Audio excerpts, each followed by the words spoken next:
Comment ne pas payer les charges de copropriété quand on achète un bien immobilier? C'est la question à laquelle on va répondre dans cette vidéo. Bonjour à tous, je suis Sébastien et je suis ravi de vous retrouver pour une nouvelle vidéo dans laquelle on va voir comment vous faire économiser de l'argent, en particulier sur les charges de copropriété, quand vous achetez un bien immobilier.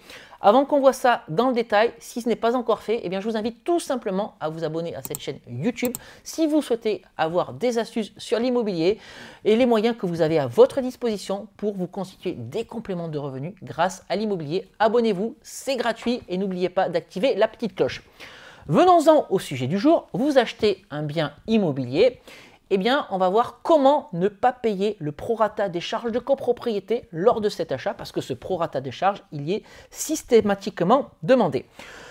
Comment ça se passe? C'est quoi les charges de copropriété? Généralement, dans une copropriété, dans un immeuble, chaque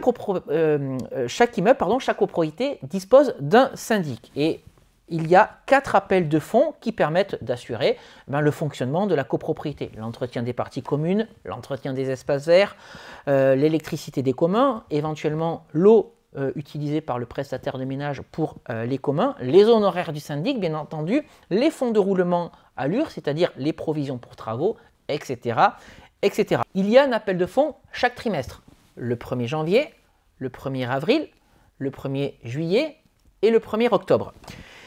Et quand on achète un appartement en cours de trimestre, il est demandé à l'acquéreur, donc potentiellement vous, de rembourser au vendeur le prorata des charges de copropriété pour le trimestre en cours à partir du jour où vous allez devenir propriétaire.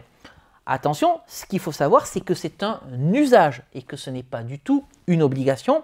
Et à ce propos, je voulais vous rappeler ce que dit la loi. Voilà ce que dit la loi. Celui qui est copropriétaire au moment de l'appel de fonds en est intégralement redevable. La loi impose au syndic de réclamer le montant global du trimestre à celui qui est copropriétaire au moment de l'appel de fonds, c'est-à-dire au premier jour du trimestre. Et donc pour illustrer ça, on va prendre un exemple concret. Vous êtes dans un appartement que vous souhaitez acheter avec de grosses charges de copropriété, 250 € par mois. Vous achetez cet appartement au 1er février. L'usage voudrait que vous remboursiez 500 € de charges au vendeur pour les charges des mois de février et des mois de mars. Mais ce qu'il faut retenir, c'est que vous n'y êtes pas tenu parce que c'est un usage et non une obligation. Je viens de vous lire l'article de loi à ce sujet. Et dans ce cas-là, ça vous permettrait d'économiser 500 €, ce qui n'est pas neutre. Les 500 €, ils seront toujours mieux dans votre poche.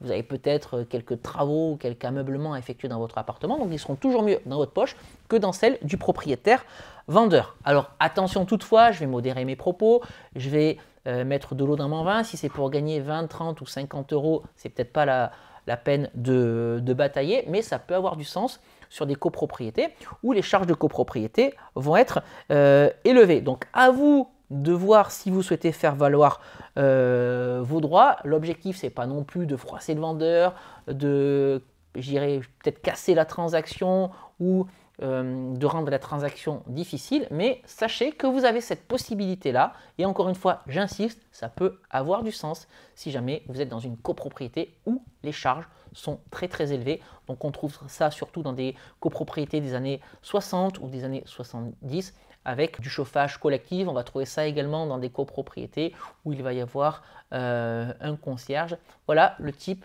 de copropriété sur lesquelles il va falloir être vigilant. Voilà cette petite astuce. Bien entendu, cette astuce n'est valable qu'au moment de l'achat de votre bien immobilier. Sur le trimestre qui va suivre l'achat de votre bien immobilier, vous serez redevable de l'intégralité des charges de copropriété.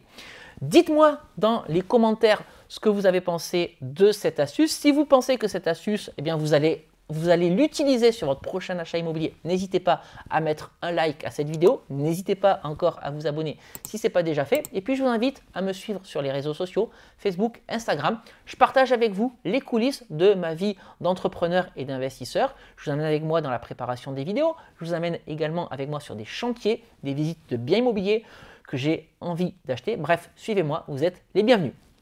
Écoutez, Je pense avoir fait le tour du sujet de cette vidéo. On va donc se quitter ici pour aujourd'hui. Et comme d'habitude, on se retrouve prochainement pour une nouvelle vidéo.